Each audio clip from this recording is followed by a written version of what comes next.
के बस्सी इलाके से जहां बस्सी के राजा ढोक टोल के पास एक खाली सिलेंडर से भरे ट्रक के केबिन में आग लग गई, जिससे वहां मौजूद लोगों में हड़कंप मच गया। वहीं ट्रक में आग लगने के दौरान चालक ने सूझबूझ दिखाते हुए अपनी जान बचाई, जिससे मौके पर बड़ा हादसा होते होते टल गया। फिलहाल फायर ब्रिगेड की मदद से आग पर काबू पाया गया। ये तस्वीरें टीवी स्क्रीन पर, ट्रक का केबिन जलकर पूरी तरह खाक। हालांकि चालक ने सूझबूझ दिखाई और कूदकर अपनी जान बचा ली। ये बस्सी इलाके की तस्वीरें हैं। राजा ढोक टोल के पास एक खाली सिलेंडर से भरा हुआ ट्रक था, जिसके केबिन में आग लग गई। वहां काफी लोग मौजूद थे। ट्रक में आग लगने के दौरान चालक ने सूझबूझ दिखाते हुए अपनी जान बचा ली, जिससे बड़ा हादसा होते होते टल गया। फायर ब्रिगेड की गाड़ी वहां पहुंची और आग पर काबू पाया गया।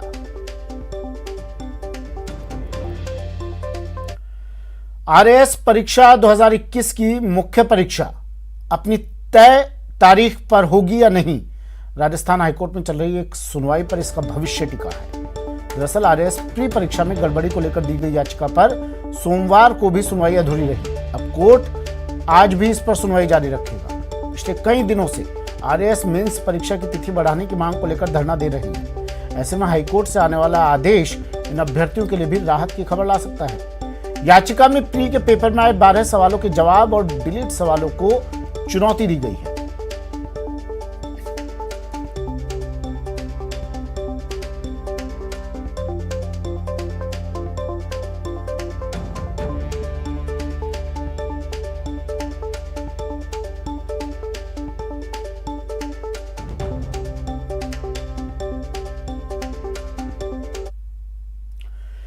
तेईस फरवरी को गहलोत सरकार बजट पेश करने की तैयारी कर रही है, तो बीजेपी सरकार को घेरने की।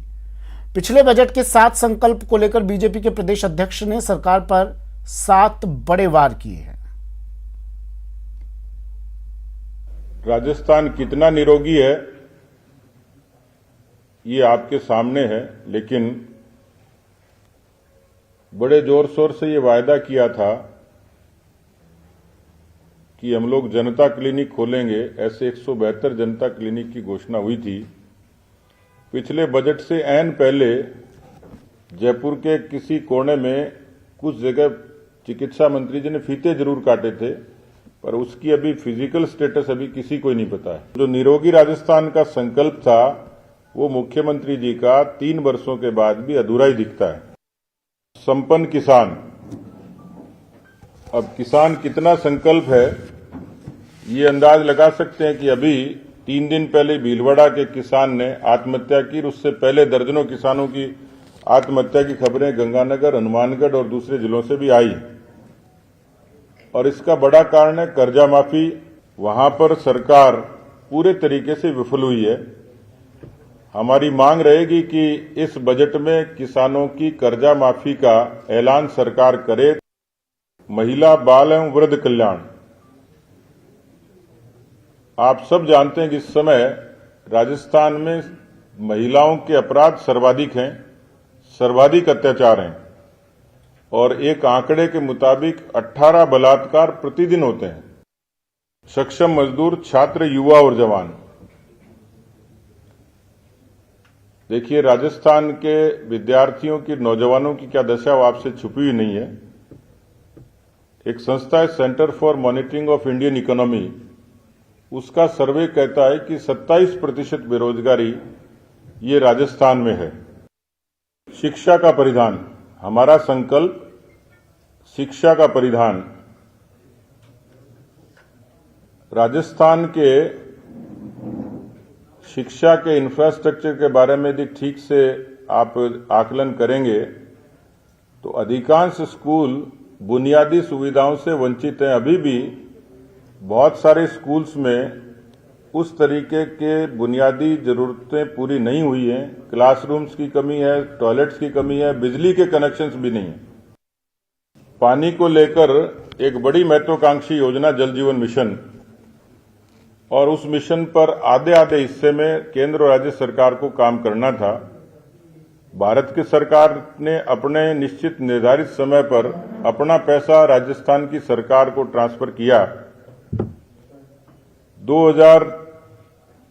24 तक इनका जो लक्ष्य था 84 लाख का, जो घर घर नल पहुंचाने का था, वो 60 लाख ही पूरा हो पाएगा। अभी तक की जो रफ्तार और नीयत है।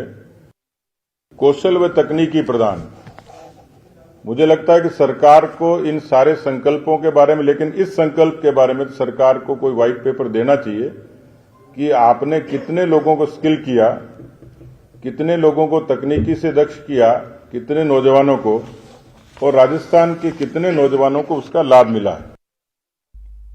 और टोंक से इस वक्त की बड़ी खबर है। रीटलीक्स केस में बड़ी खबर। LDC Lokesh Meena suicide case में बड़ा अपडेट। पुलिस ने देर रात एक युवक को पकड़ा। बनेठा थाना इलाके का रहने वाला युवक बताया जा रहा है। मामले में 9वें शख्स से पूछताछ हो रही है। पैसों के लेन देन की बात भी सामने आ रही है। बड़ी खबर टीवी स्क्रीन पर। रीटलीक्स मामले में बड़ी खबर। LDC Lokesh Meena suicide case में अपडेट। पुलिस ने देर रात एक युवक को पकड़ा है। बनेठा थाना इलाके का युवक रहने वाला बताया जा रहा है। 9वें शख्स से मामले में 9वें शख्स से पूछताछ अब की जा रही है। पैसों के लेन देन की बात भी सामने आ रही है। टोंक से इस वक्त की बड़ी खबर। रीटलीक्स मामले में यह बड़ी खबर है। LDC Lokesh Meena suicide case में अपडेट है। एक युवक को पकड़ा है। अब इससे पूछताछ की जा रही है। बनेठा थाना इलाके का रहने वाला ये युवक बताया जा रहा है। 9वां ये व्यक्ति, ये शख्स जिससे पूछताछ की जा रही है। दौलत मेरे सहयोगी फोन लाइन पर जुड़ गए हैं। दौलत, क्या अपडेट? जी, मैं आपको बताना चाहूंगा कि जिस तरह का ये टोंक में लोकेश मीणा सुसाइड केस सामने आया था, ठीक उसके बाद से ही पुलिस लगातार इस पूरे मामले में जांच कर रही है। एफआईआर और सुसाइड नोट में जो 12 से 13 लोगों के नाम दर्ज है, उसमें पुलिस 9वें शख्स तक पहुंच गई है। 8 लोगों को पहले दस्तयाब किया जा चुका है, उनसे पूछताछ की जा रही है। 9वें शख्स को देर रात बनेठा थाना इलाके का खोलिया गांव है, वहां से पकड़ा है और उसके बाद में पुलिस पूछताछ कर रही है। मामले की जो गंभीरता है उसके हिसाब से पुलिस ने 3 टीमें भी बना रखी है। वो भी बाकी जो लोग हैं उनसे तलाश कर रही है, उनसे पूछताछ करने की कोशिश कर रही है। पूरे मामले की जो जांच है वो उनियारा सीओ शकील खान कर रहे हैं। जानकारी के अनुसार अभी तक पूछताछ में कई तथ्य सामने आए हैं, जिसमें प्रतियोगी परीक्षाओं के पेपर के नाम पर पैसों का लेन देन की बात सामने आ रही है। हालांकि ये पुलिस बता रही है कि इनके पास पेपर नहीं आते थे, पूरा ये ठगी से जुड़ा हुआ मामला सामने आ सकता है जी। लेकिन आपको बता दें कि बूंदी के हिंडोली में कार्यरत ये पीडब्ल्यूडी एलडीसी लोकेश मीणा थी। मीणा के सुसाइड के बाद से ही जो सुसाइड नोट सामने आया था, उसके बाद में जो जिस तरह से रीट का मामला प्रदेश में चल रहा है, एसओजी उसकी जांच कर रही है, तो पूरे मामले को रीट से जोड़कर देखा गया था और 12 से 13 लोगों के जो नाम दर्ज थे सुसाइड नोट में, उसको एफआईआर में तब्दील किया और पुलिस लगातार उसी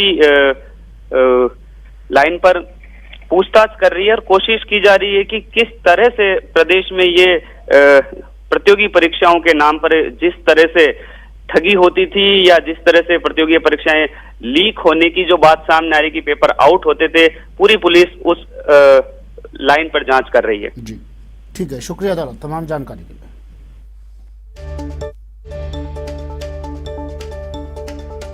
चलिए वक्त एक ब्रेक का है, जल्द हाजिर होंगे।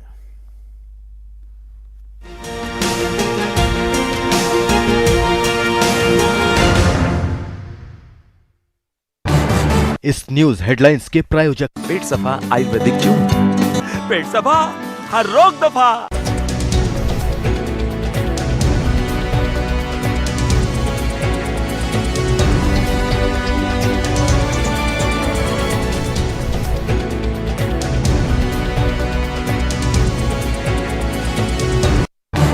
इस न्यूज हेडलाइंस के प्रायोजक पेट सफा आयुर्वेदिक जून, पेट सफा हर रोग दफा।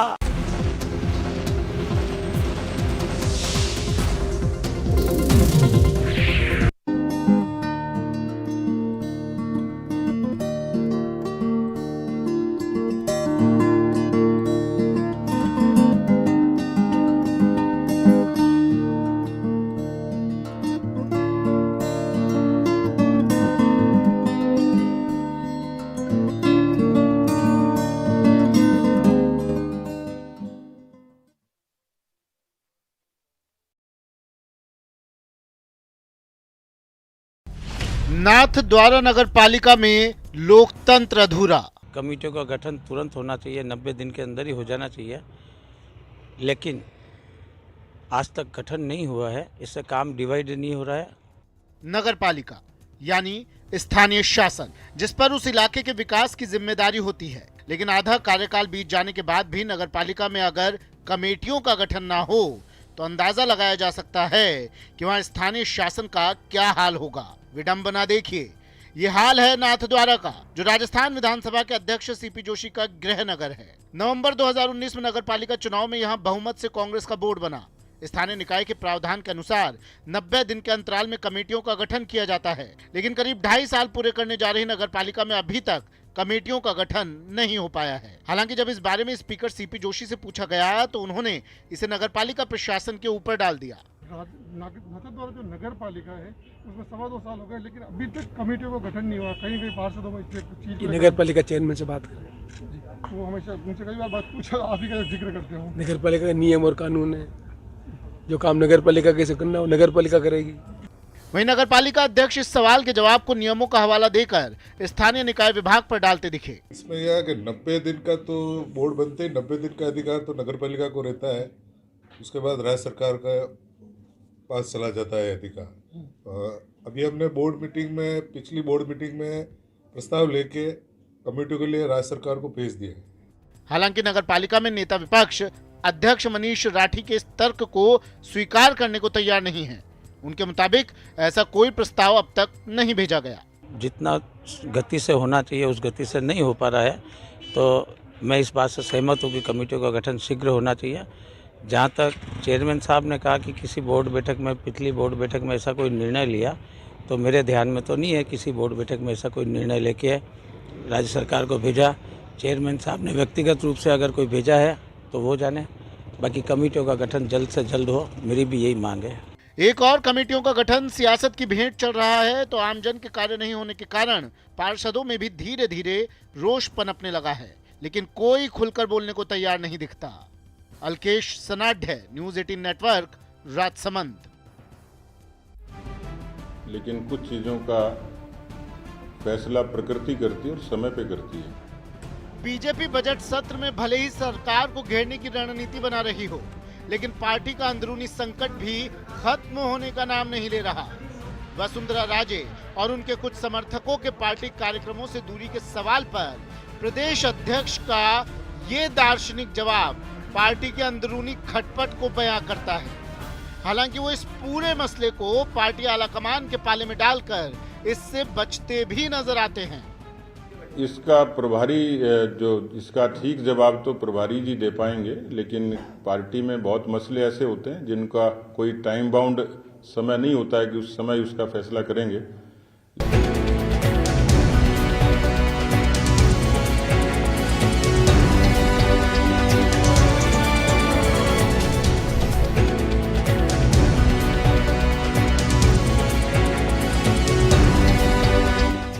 Sujata fans from the house of Sujata Mixer Grinder.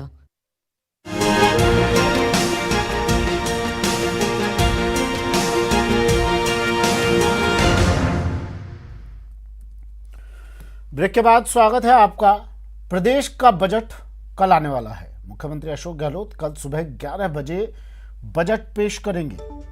कृषि बजट भी पेश होगा और इस बार कृषि बजट अलग से पेश किया जाएगा। बजट में मिशन 2023 की छाप भी नजर आने वाली है, क्योंकि चुनाव नजदीक हैं तो फोकस रहेगा उस पर। इस बार भी लोक लुभावन बजट पेश करेंगे मुख्यमंत्री अशोक गहलोत। हर वर्ग की अपेक्षाओं का बजट में ध्यान रखा जाएगा। कोशिश रहेगी कि हर वर्ग को साधा जाए, हर वर्ग की जरूरतों को पूरा किया जाए। इस बजट के जरिए बजट को समावेशी बनाने पर भी जोर रहेगा। आज बजट को अंतिम रूप दिया जाएगा। सीएमआर में आज शाम बजट साइनिंग सेरेमनी होगी। वित्त विभाग के अधिकारी इसमें मौजूद रहेंगे। सोशल मीडिया पर बजट का लाइव प्रसारण भी किया जाएगा। पंचायत समिति और ग्राम पंचायत स्तर पर राजीव गांधी सेवा केंद्र में, कलेक्टर कार्यालयों में वीसी के माध्यम से इसका लाइव प्रसारण किया जाएगा। प्रदेश के मुख्यमंत्री अशोक गहलोत कल प्रदेश का बजट पेश करने जा रहे हैं, जिसे लेकर श्रीगंगानगर सहित मरुधरा वासियों में खासी उम्मीदें हैं।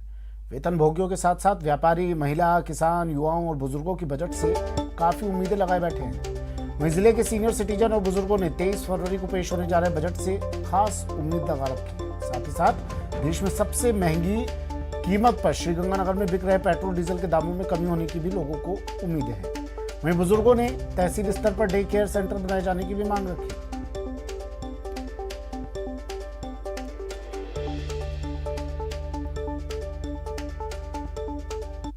हॉस्पिटल, आयुर्वेद के नर्सिंग होम जो पंचकर्म सेंटर हैं, उनको भी उसी तरह से एनलिस्ट करना चाहिए।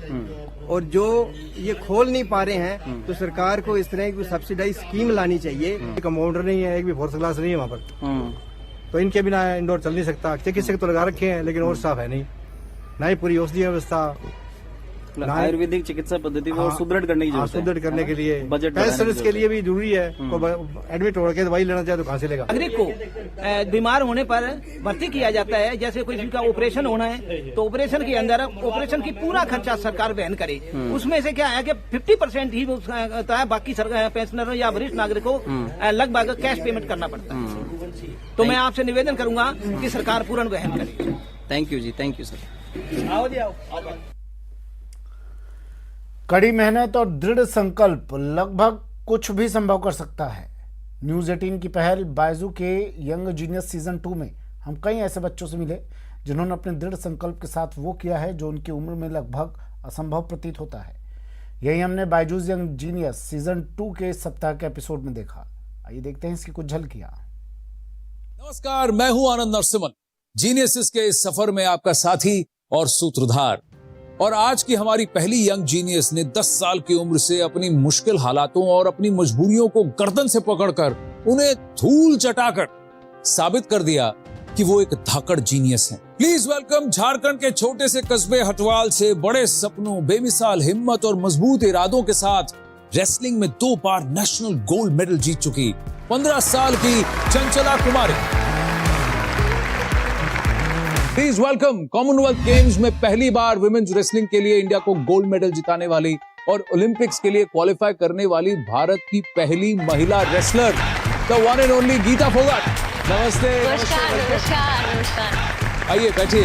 मैं जब कैंप में थी तो मैंने चंचला को ट्रेनिंग करते हुए वाकई में देखा है। एंड इतनी कम उम्र में जिस तरह से वो ट्रेनिंग करी, जिस तरह से इसकी ट्रेनिंग की स्किल है, टेक्निक्स हैं और जिस तरह से इसके मूव मैट के ऊपर है, तो बिल्कुल आने वाले टाइम में चंचला एक देश का हीरा है। मैं ये कहूंगी अभी भी हीरा है।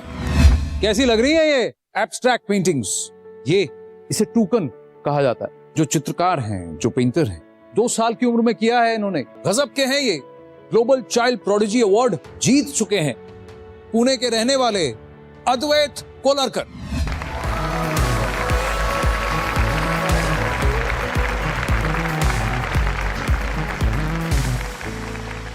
Lovely. Come, sit with me. Fantastic. I'm in love with your work, Advait. Thank you. Let me ask you, what's your favorite color? My favorite color is black. Why do you like black so much? I like black because black is so strong and bold, it can cover up all the colors.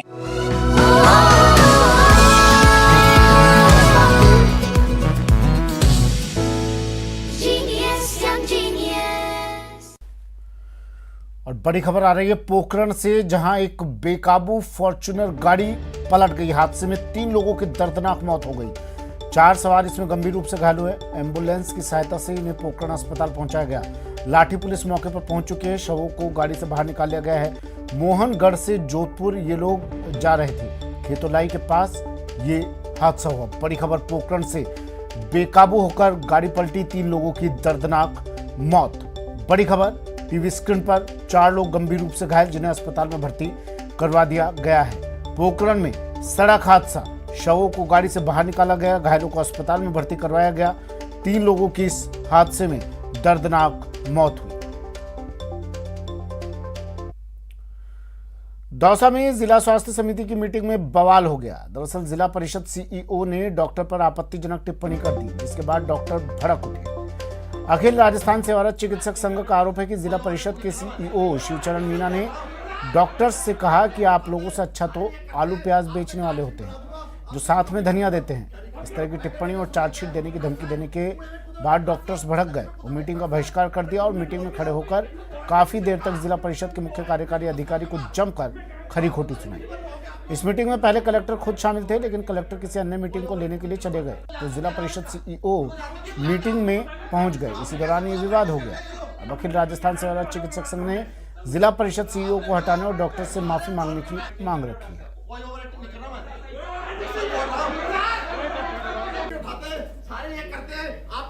बना दूंगा, आपसे recovery कर लूंगा। क्या recovery? बैठे बैठे सुन लेते हैं। हाँ सर, कुएं में कूदोगे? हाँ सर, नदी में कूदोगे? हाँ सर।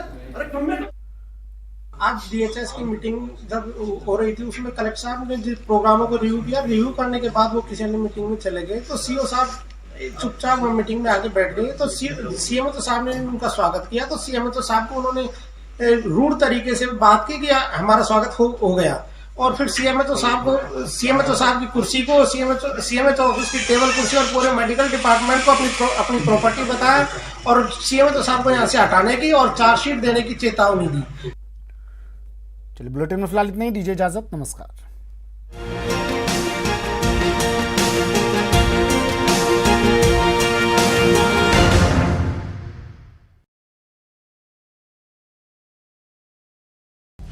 नाथ द्वारा नगर पालिका में